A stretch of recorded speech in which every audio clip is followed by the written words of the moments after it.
حضرت عمر فاروق جیسا دلیر اور جرری آدمی جمعہ پڑھانے مسجد میں داخل ہوئے تو جناب ابو ایوب انصاری دروازے پہ کھڑے ہو گئے، کہنے لگے عمر تیرے نوکر نہیں، ٹائم پہ آیا کر، بڑی دیر سے کھڑے ہیں، کیوں دیر سے آیا ہے؟ بڑے جلالی تھے نا حضرت عمر، لیکن وہ جلالی اس وقت تھے جب کوئی ظلم کرتا تھا، اور ذات کے لیے جلالی نہیں تھے۔ کب وقت پہ آیا کر، کو ملازم نہیں تیرے؟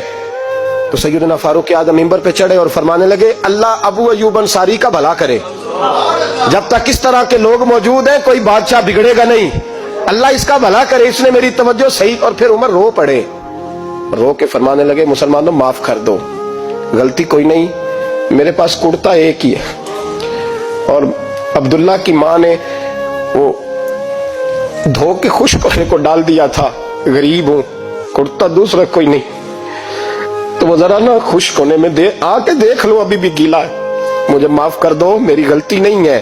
صحابہ درد کے ساتھ رونے لگے اور کہنے لگے اللہ اس طرح کے حکمران ہمیشہ عطا کرتا رہے۔